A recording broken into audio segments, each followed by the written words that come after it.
चांदनी office जाने के लिए रेडी हो रही थी। तभी अनु ने वहां आकर पूछा, चांदनी तू ऑफिस जा रही है? चांदनी ने बिना कोई जवाब दिए आहिस्ता से हाँ में अपनी गर्दन हिला दी। तो अनु बहुत प्यार से बोली, चांदनी प्लीज आज ऑफिस में कोई भी बहाना बना देना, मत जा आज ऑफिस। आज राजीव 4 दिन बाद हॉस्पिटल से घर आ रहा है और फिर आज शिवपुराण कथा का भी आखिरी दिन है।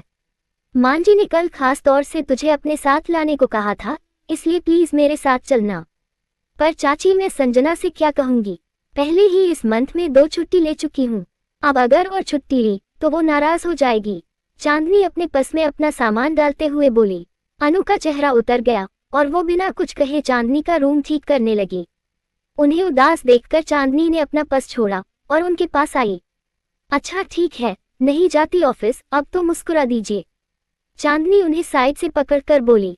अनु के चेहरे पर बड़ी सी मुस्कुराहट आ गई। उन्होंने तुरंत उसकी अलमारी खोली और उसमें से एक खूबसूरत सा सलवार सूट निकालकर उसके पास आकर बोली, चांदनी आज इसे पहनकर कथा में चलना, बहुत सुंदर लगेगी इसमें। चांदनी ने मुस्कुराने की कोशिश करते हुए सूट लिया और चुपचाप चेंज करने चली गई। ये देखकर अनु मुस्कुराते हुए खुद से बोली, इसे क्या हुआ, आज सलवार सूट पहनने में इसने कोई ड्रामा नहीं किया। तभी पिंकी वहां आ गई। उसे रेडी देखकर अनु बोली, पिंकी चांदनी के रेडी होते ही तुम दोनों जल्दी से नीचे आ जाओ, हमें निकलना है। आज तेरे अंकल भी हमारे साथ जा रहे हैं, अनाया के पापा ने खास बुलाया है उन्हें। पिंकी ने भी मुस्कुराने की कोशिश करते हुए अपना सिर हिला दिया और मन ही मन बोली, पिंकी तेरे नसीब की बारिश किसी और की छत पर बरसने जा रही है। शायद तेरी किस्मत में अमित कभी था ही नहीं, उसने सिर्फ अनाया से प्यार किया है और तू उसके लिए सिर्फ उसकी अच्छी दोस्त है और हमेशा वही रहेगी। इसलिए अपनी फीलिंग्स को कभी उसके सामने जाहिर मत होने देना, वरना तू अमित की दोस्ती भी खो देगी। तभी चांदनी चेंज करके बाहर आ गई। उसे देखकर पिंकी ने खुद को संभाला और बोली, वाह जी वाह, आज तो सूट पहना जा रहा है, किसे इम्प्रेस करने का इरादा है।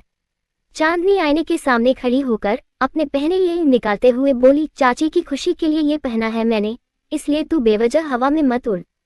और वैसे भी ये प्यार इश्क मोहब्बत जैसे शब्दों से दूर ही रहना चाहती हूँ मैं, और इसलिए तू पिछले 4 दिन में राजीव से मिलने एक बार भी हॉस्पिटल नहीं गई है ना, पिंकी ने पूछा। तो झुमके पहन रही चांदनी के हाथ अचानक रुक गए। उसने खुद को संभाला और दूसरा झुमका उठाकर बोली, तेरी बेफिजूल की बकवास सुनने का मेरा कोई इरादा नहीं है। इतना कहकर उसने अपना झुमका पहना और फिर दुपट्टा उठाकर गले में डालकर वहां से जाने लगी। तभी पिंकी ने उसका हाथ पकड़कर पूछा, अगर मैं बेफिजूल की बातें कर रही हूँ और तेरे दिल में राजीव के लिए कुछ नहीं है, तो तू पिछले 4 दिन से उसकी कॉल रिसीव क्यों नहीं कर रही है? क्यों तू रोज अमित और अपने परिवार से हॉस्पिटल ना जाने के बहाने बनाती है, भाग रही है ना उससे, उसका सामना करने से डर रही है ना? चांदनी ने उसे घूरा और अपनी बांह छुड़ाकर बोली, तू मुझे बहुत अच्छे से जानती है पिंकी, मैं भागने वालों में से नहीं हूँ। बहुत कुछ करना है मुझे अपनी जिंदगी में और सबसे पहले इस घर के पेपर्स अपने चाचा जी को लौटाने हैं मुझे, और मैं शादी सिर्फ उससे करूंगी जिससे मेरे चाचा चाची कहेंगे। इसलिए प्लीज आइंदा इस तरह की बकवास मेरे सामने मत करना। इतना कहकर वो जाने लगी। इतनी लंबी चौड़ी स्पीच दे दी पर मेरे एक भी सवाल का जवाब नहीं दिया तूने। तभी पिंकी बोली। चांदनी के कदम एक बार फिर रुक गए। पिंकी उसके पास आकर फिर से बोली, ये मेरे सवालों के जवाब नहीं थे चांदनी, ये वो बातें थी जिससे तू खुद को यकीन दिलाने की कोशिश कर रही थी कि तुझे राजीव से प्यार नहीं है। पर पिछले 4 दिन में मैंने तेरी और राजीव की आंखों में एक दूसरे के लिए प्यार भी देखा है और एक दूसरे को देखने की तड़प भी। इसलिए अच्छा होगा अगर तू ये झूठ मुझसे ना ही बोले तो। इतना कहकर वो वहां से चली गई। उसके जाते ही चांदनी ने अपनी आंखें बंद की और खुद को संभालकर बोली, पिंकी की किसी बकवास का असर खुद पर मत होने देना चांदनी, और राजीव को ये कभी पता मत चलने देना कि तू उनसे। चांदनी बोलते बोलते रुक गई। तभी उसकी चाची ने उसे आवाज लगाई, चांदनी जल्दी आजा बेटा, लेट हो रहे हैं हम। आई चाची। चांदनी तेजी से सीढ़ियों की ओर बढ़ने लगी, पर वो जैसे ही अपने कमरे से बाहर आई तो सामने से आ रहे अमित से टकरा गई। उसने अमित को ऊपर से नीचे तक देखा और बोली, तुम्हारे इश्क की गाड़ी ने स्पीड क्या पकड़ी, तुम तो हवाओं में ही उड़ने लगे हो। जरा देखकर चलो भाई, कहीं आगे जाकर एक्सीडेंट ना हो जाए। कभी तो कुछ अच्छा अपनी जुबान से बोला कर। बड़ी मुश्किल से मैंने अनाया के डैड के दिल में अपनी जगह बनाई है, कहीं तेरी नजर ना लग जाए और मैं उनकी नजरों से ना गिर जाऊं। वैसे भी अनाया कल आउट ऑफ इंडिया जा रही है, इसलिए मेरे पास सिर्फ आज का दिन है उसके साथ बिताने के लिए। क्या पता दोबारा हमारी मुलाकात किन हालातों में हो। अमित की ऐसी बातें सुनकर चांदनी ने उसके कंधे पर अपनी कोहनी रखी और बोली, तुम्हारी बहन कान्हाजी की सच्ची भक्त है और कान्हाजी किसी की प्रेम कहानी को अधूरा नहीं रहने देते। इसलिए ये कान्हाजी की भक्त तुम्हें आशीर्वाद देती है कि अनाया के लौटते ही तुम दोनों विवाह के अटूट बंधन में बंध जाओगे। शादी हो जाएगी तुम्हारी उससे। तथास्तु। अमित उसके सिर पर हाथ रखकर बोला। चांदनी को हंसी आ गई। अमित भी हंसने लगा और फिर बोला, तुम लोगों मंदिर पहुंचो, मैं राजीव को डिस्चार्ज करवाकर सीधे मंदिर आता हूँ। राजीव का नाम सुनकर चांदनी का दिल एक बार फिर से तेजी से धड़कने लगा, पर अमित इतना कहकर वहां से चला गया। उसके जाते ही चांदनी भी अपने सपनों के बारे में सोचते हुए आहिस्ता आहिस्ता सीढ़ियों की ओर बढ़ने लगी। उसे अभी भी अपना वही सपना याद आ रहा था जिसमें एक औरत उससे राजीव से दूर जाने के लिए कह रही थी। दूसरी ओर विशाल नाश्ता कर रहा था। मनोरमा भी उसके पास ही बैठी थी। उसने विशाल की प्लेट में एक ब्रेड रखी और बोली, पिंकी और समीर थोड़ी देर में मुंबई आ रहे हैं। आज कथा का समापन है, इसलिए सुखदेव भाई साहब, सुमन भाभी और पूनम जी भी उनके साथ आ रही है। सब एयरपोर्ट से सीधे मंदिर जाएंगे और फिर खुराना हाउस। अगर तू एक बार समीर को फोन करके यहाँ आने के लिए कह दे तो वो हमारे घर भी। इतना कहकर मनोरमा चुप हो गई। विशाल के हाथ भी रुक गए। उसने खुद को संभाला और बोला, मैंने किसी को यहाँ आने के लिए मना नहीं किया है माँ। ये घर उतना ही पिंकी का है जितना कि मेरा है। और रही बात समीर की, तो वो मेरी बहन का पति है, इसलिए उसके लिए भी इस घर के दरवाजे हमेशा की तरह आज भी खुले हैं। वो जब चाहे यहाँ आ सकता है। मेरी बहन के पति होने के नाते मैं उसका स्वागत जरूर करूंगा, पर इससे ज्यादा आप मुझसे कोई उम्मीद मत करिएगा। इतना कहकर उसने टिश्यू पेपर से अपने हाथ साफ किए और उठकर जाने लगा। मनोरमा परेशान होकर सोच में पड़ गई। तभी विशाल ने पलटकर उनकी ओर देखा और बोला, मैंने अमित के बारे में सब कुछ पता कर लिया है माँ। मुझे अनाया की पसंद बहुत पसंद आई है, इसलिए मैंने अमित को अपना दामाद बनाने का फैसला कर लिया है। उसके इतना कहते ही मनोरमा के चेहरे पर बड़ी सी मुस्कुराहट आ गई। वो तुरंत उठकर उसके पास आई और बोली, मैं अभी फोन करके अनाया को बताती हूँ। नहीं माँ, अभी नहीं। आप आज भी ठीक वैसे ही चुप रहेगी जैसे उस दिन थी जब आपने मुझे अमित और अनाया के बारे में बताया था। मेरी बेटी मेरी खुशी की खातिर अपनी जिंदगी में आगे नहीं बढ़ रही है।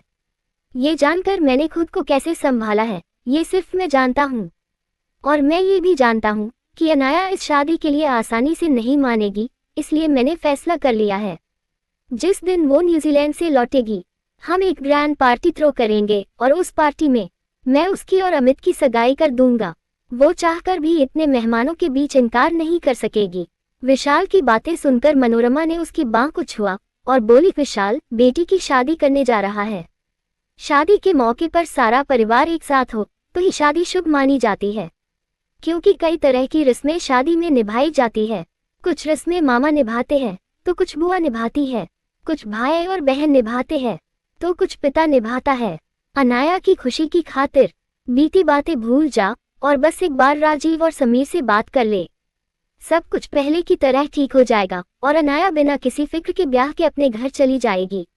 अपनी बेटी की खुशी की खातिर विशाल रहेजा कुछ भी कर सकता है माँ, पर वो नहीं कर सकता जो आप चाहती है। विशाल बिना अपनी माँ की ओर देखे बोला। मनोरमा उसे एकटक देखने लगी। तभी उसके फोन की बेल बज उठी। उसने तुरंत अपना फोन देखा। स्क्रीन पर चांदनी का नाम देखकर उसने अपनी आंखें बंद कर ली।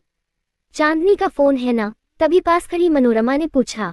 विशाल ने कोई जवाब नहीं दिया और फिर से फोन की ओर देखने लगा।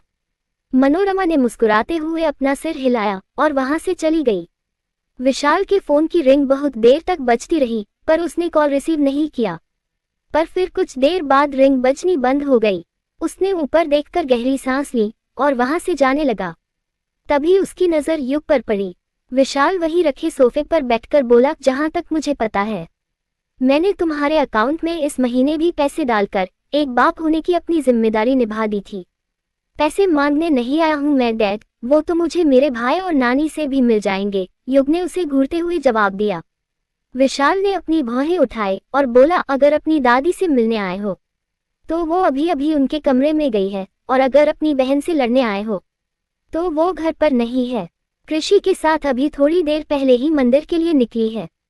युग अंदर आया और बोला, मैं आपको अनाया की शादी उस फटीचा अमित से कभी नहीं करने दूंगा डैड। उसके इतना कहते ही विशाल उठकर खड़ा हो गया तो युग उसके करीब आकर बोला, सुना आपने डैड, मेरी बहन की डोली उन भूखे नंगों के घर कभी नहीं जाएगी। विशाल गुस्से में उसे उंगली दिखाते हुए बोला, अनाया के मामले में नहीं युग, बिल्कुल भी नहीं। आज पहली और आखिरी बार तुम्हें समझा रहा हूँ, अपनी गंदी और घटिया सोच को मेरी बेटी पर थोपने की जुर्रत भी मत करना, वरना मैं ये भूल जाऊंगा कि तुम भी मेरी औलाद हो। उसकी आवाज सुनकर मनोरमा तुरंत अपने कमरे से बाहर आ गई। वो तो आप कब का भूल चुके हैं डैड, और ट्रस्ट मी, मैं चाहता भी नहीं हूँ कि आपको ये कभी याद भी आए कि युग नाम की आपकी एक और औलाद भी है, क्योंकि जो इंसान अपने बेस्ट फ्रेंड और अपनी बहन को नहीं समझ सका वो मुझे क्या समझेगा, युग उसे घूरते हुए बोला। विशाल ने गुस्से में अपने हाथ की मुट्ठी बांध ली और फिर खींचकर युग को बहुत जोर से थप्पड़ मार दिया। मनोरमा ने तुरंत आकर विशाल को पकड़ लिया और बोली, विशाल खुद को संभाल बेटा, बच्चा है, नादानी में ये सब कह गया। विशाल गुस्से में भड़का, बच्चा है ये, आपको अभी भी ये बच्चा लगता है माँ, इसकी हरकतें देखी है आपने, इसकी किस किस गलती के लिए इसे माफ करूं मैं। अभी तक तो इसे इसका बाप दुश्मन लगता था, पर अब तो ये अपनी बहन की खुशियों के पीछे पड़ गया है। युग चुपचाप गुस्से में मुंह फेरे उनकी बातें सुन रहा था।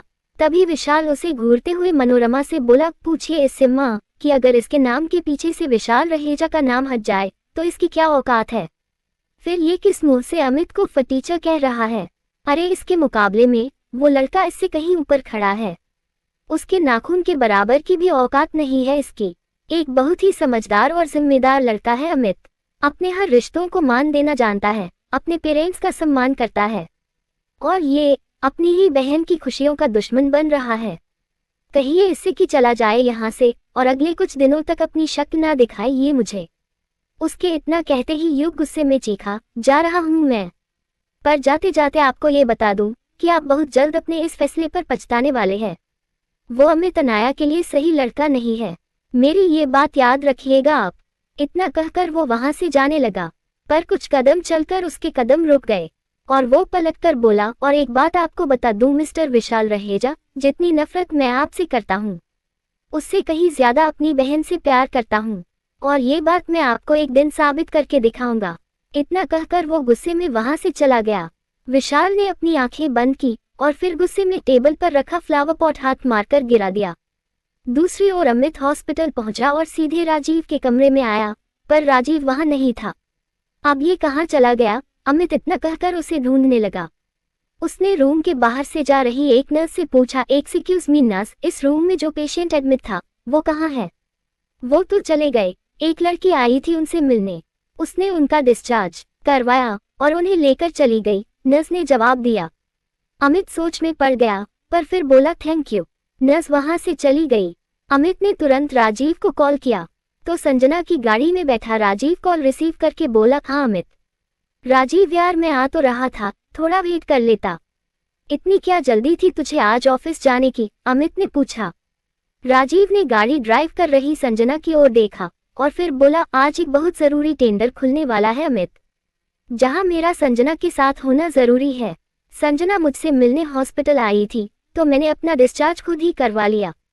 तू टेंशन मत ले, मैं ठीक हूँ, काम खत्म होते ही घर आ जाऊंगा, बाय। अमित उससे कुछ कह पाता उसके पहले ही उसने कॉल कट कर दी और मन ही मन बोला, आई एम सॉरी अमित, पर अब बहुत हुआ। आज मुझे चांदनी से आमने सामने बात करनी है, जानना है मुझे कि मुझसे प्यार करने के बाद भी वो मुझसे क्यों भाग रही है, क्यों मेरे जख्मी होने के बाद भी वो मुझसे मिलने हॉस्पिटल नहीं आई, क्यों वो मेरा फोन नहीं उठा रही है। आज उसे मेरे सारे सवालों के जवाब देने होंगे। लेखिका कविता वर्मा। अगर आपको मेरी लिखी कहानियां पसंद आ रही है और आप इस कहानी को आगे भी पढ़ना और सुनना चाहते हैं तो मेरे चैनल को लाइक करें, शेयर करें और आज ही सब्सक्राइब भी करें। Thank you for watching this video.